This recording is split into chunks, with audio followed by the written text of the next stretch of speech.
ಶರಣಾರ್ಥಿಗಳು.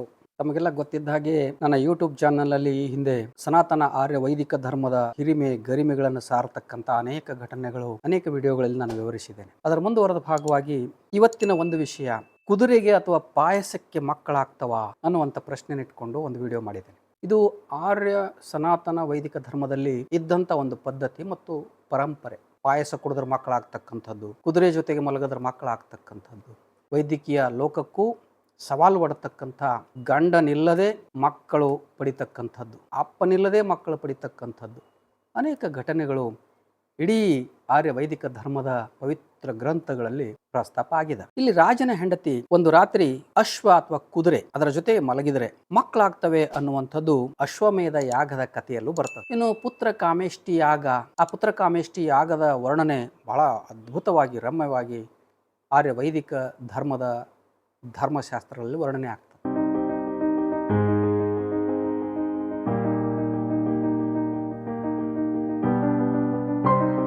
ಅಲ್ಲಿ ಯಜ್ಞಕುಂಡದಿಂದ ಒಬ್ಬ ಮನುಷ್ಯ ಬಂದು ಪಾಯಸವನ್ನು ಕೊಡ್ತಾನೆ.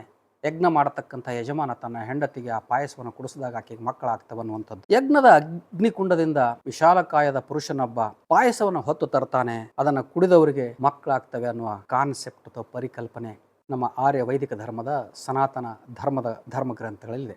ಸೂತ್ರ ಗ್ರಂಥಗಳ ಆಧಾರದಲ್ಲಿ ಅಗ್ನಿಚಯವನ್ನ ಮಾಡಿ ಯಜ್ಞದಲ್ಲಿ ಚಯದ ಮೂಲಕ ಸಂಪಾದಿತ ಅಗ್ನಿಯನ್ನ ಕರ್ಮಕಾಂಡ ಕುಶಲ ಬ್ರಾಹ್ಮಣರ ಮೂಲಕ ಶಾಸ್ತ್ರ ವಿಧಿಗಳಿಗೆ ಅನುಸಾರವಾಗಿ ಸ್ಥಾಪನೆಯನ್ನ ಮಾಡತಕ್ಕಂಥ ವರ್ಣನೆಗಳಿದಾವೆ. ಅಗ್ನಿಯ ಆಕೃತಿಯು 2 ರೆಕ್ಕೆಗಳಿಂದ ಕೂಡಿದ್ದು, ಅದಕ್ಕೆ ಬಾಲವನ್ನ ಚಾಚದಂಥದ್ದು, ಪೂರ್ವಾಭಿಮುಖವಾಗಿ ಕೆಳಮುಖವಾಗಿ ನಿಂತಿರತಕ್ಕಂಥ ಗರುಡನಂತೆ ನಿಂತಿರುವ ಅಗ್ನಿಯ ಮೂರ್ತಿ.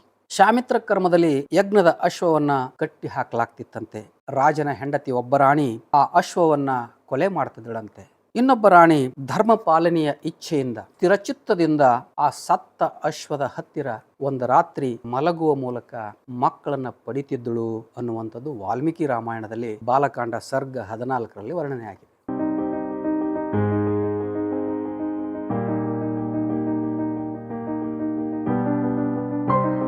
ಅಶ್ವಮೇಧ ಯಾಗ ಸತ್ತ ಕುದುರೆಯ ಜನನಾಂಗವನ್ನ ಯಜ್ಞಕರ್ತನಾದ ರಾಜನ ಹೆಂಡತಿ ಪಟ್ಟದ ರಾಣಿ ಅಥವಾ ಸೂಕ್ತವಾದಂತಹ ನ್ಯಾಯಸಮ್ಮತವಾದ ರಾಣಿಯ ಜನನಾಂಗದಲ್ಲಿ ತೋರಿಸುವಂಥದ್ದು. ಈ ಅಶ್ವದ ಜನನಾಂಗ ರಾಣಿಯ ಜನನಾಂಗದಲ್ಲಿ ತೋರಿಸುವ ಪ್ರಕ್ರಿಯೆಯನ್ನ ಬಹಳ ದೊಡ್ಡ ಮಂತ್ರ ಘೋಷಗಳ ಮೂಲಕ ಪುರೋಹಿತಶಾಹಿಗಳು ನಡೆಸಿಕೊಡ್ತಿದ್ರಂತೆ. ಇದು ವಾಜಸನೇಯ ಸಂಹಿತೆಯಲ್ಲಿ ಕೂಡ ವರ್ಣನೆ ಆಗ್ತದೆ. ಇನ್ನು ಪುತ್ರ ಕಾಮೇಷ್ಟಿ ಯಜ್ಞದಲ್ಲಿ ಒಬ್ಬ ವಿಶಾಲಕಾಯದ ಪುರುಷ ಉತ್ಪತ್ತಿಯಾಗುವಂಥದ್ದು, ಪಾಯಸ ತಂದು ಕೊಡತಕ್ಕಂಥದ್ದು. ಆತ ಯಜ್ಞದಿಂದ ಮೇಲೆ ಬಂದು, ಯಜ್ಞಕುಂಡದಿಂದ ಮೇಲೆ ಬಂದು ಯಾರು ಆ ಯಜ್ಞವನ್ನ ಪುತ್ರ ಕಾಮೇಷ್ಟಿ ಯಜ್ಞವನ್ನ ಆಚರಿಸ್ತಾರೋ ಆ ರಾಜನಿಗೆ ಹೇಳ್ತಾನಂತೆ, ಆತ ಪುತ್ರ ಕಾಮೇಷ್ಟಿ ಯಜ್ಞದ ಯಜಮಾನನಿಗೆ, ನೃಪತಿಯೇ, ನನ್ನನ್ನು ಪ್ರಜಾಪತಿ ಲೋಕದ ಪುರುಷನೆಂದು ಭಾವಿಸು. ಆ ಪ್ರಜಾಪತಿಯ ಆಜ್ಞೆಯಂತೆ ನಾನು ಈ ಯಜ್ಞಕುಂಡದಿಂದ ಪ್ರತ್ಯಕ್ಷನಾಗಿದ್ದೇನೆ. ಆಗ ರಾಜನು, ಭಗವನ್, ನಿನಗೆ ಸ್ವಾಗತ, ನಾನು ನಿನ್ನ ಏನು ಸೇವೆಯನ್ನು ಮಾಡಬಲ್ಲೆ ಅಂತ ಪ್ರಶ್ನೆ ಮಾಡಿದಾಗ, ನೀನು ಈ ದೇವತೆಗಳು ತಯಾರಿಸಿದ ಪಾಯಸವನ್ನ ನಿನ್ನ ಪಟ್ಟದ ರಾಣಿ ಹೆಂಡತಿಗೆ ಕುಡಿಸಿದರೆ ಸಂತಾನ ಆಗ್ತದೆ ಅಂತ ಹೇಳ್ತಾನಂತೆ. ಇದು ವಾಲ್ಮೀಕಿ ರಾಮಾಯಣದ ಬಾಲಕಾಂಡ ಸರ್ಗ 16ರಲ್ಲಿ ವರ್ಣನೆ ಆಗಿರುವಂಥದ್ದು.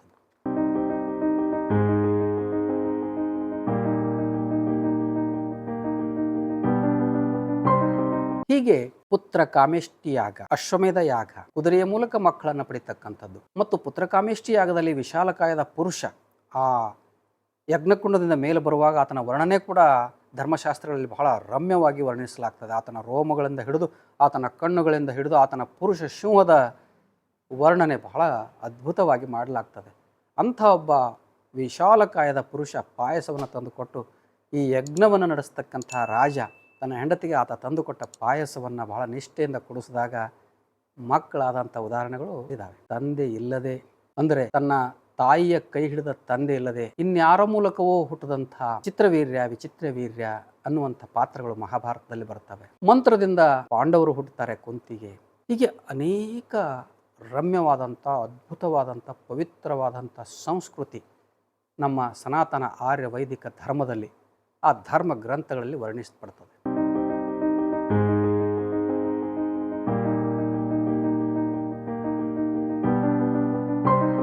ಇತ್ತೀಚೆಗೆ ಕೆಲವು ವಿಚಾರವಾದಿಗಳು ಇಲ್ಲದ ವಿವಾದವನ್ನು ಹುಟ್ಟಾಕ್ತಾರೆ. ಅವರು ತಂದೆಗೆ ಹುಟ್ಟಲಿಲ್ಲ, ಇವರು ತಂದೆಗೆ ಹುಟ್ಟಲಿಲ್ಲ, ಈ ವಿವಾದಗಳ ಅಗತ್ಯ ಇಲ್ಲ.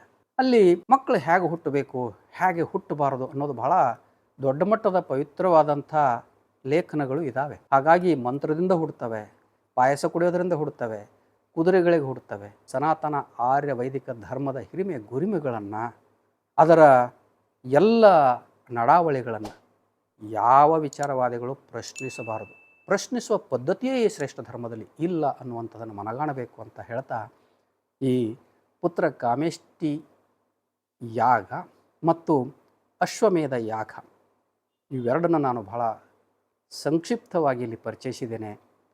ಆರ್ಯ ವೈದಿಕ ಧರ್ಮದ ಅನೇಕ ಸಂಗತಿಗಳು ಮುಂದಿನ ದಿನಗಳಲ್ಲಿ ತಮ್ಮೆದುರುಗಡೆ ನಾನು ಇನ್ನೂ ಹೆಚ್ಚಿನ ಮಟ್ಟದಲ್ಲಿ ಇಡ್ತೇನೆ ಅಂತ ಹೇಳ್ತಾ ಈ ವಿಷಯವನ್ನು ಇಲ್ಲಿಗೆ ಮುಗಿಸ್ತೇನೆ. ಶರಣು ಶರಣಾರ್ಥಿ.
ಸತ್ಯವನ್ನು ಪ್ರತಿಪಾದಿಸುವ, ಜನರನ್ನು ಜಾಗೃತೆಗೊಳಿಸುವ ನನ್ನ ವಿಡಿಯೋಗಳನ್ನು ತಪ್ಪದೇ ನೋಡುತ್ತೀರಿ. ನೋಡಿದ ಮೇಲೆ ತಮ್ಮ ಸಮೀಪದ ಬಂಧುಗಳಿಗೂ ಸ್ನೇಹಿತರಿಗೂ ಶೇರ್ ಮಾಡುವುದನ್ನು ಮರೆಯದಿರಿ. ಹಾಗೆಯೇ ಈ ಚಾನಲನ್ನು ತಾವೆಲ್ಲರೂ ಸಬ್ಸ್ಕ್ರೈಬ್ ಮಾಡಿ ಜಾಯಿನ್ ಆಪ್ಷನನ್ನು ನಿಮ್ಮದಾಗಿಸಿಕೊಳ್ಳಿ. ಈ ಚಾನಲ್ ಬೆಳವಣಿಗೆಗೆ ಸಹಕರಿಸಿ. ಶರಣು ಶರಣಾರ್ಥಿ.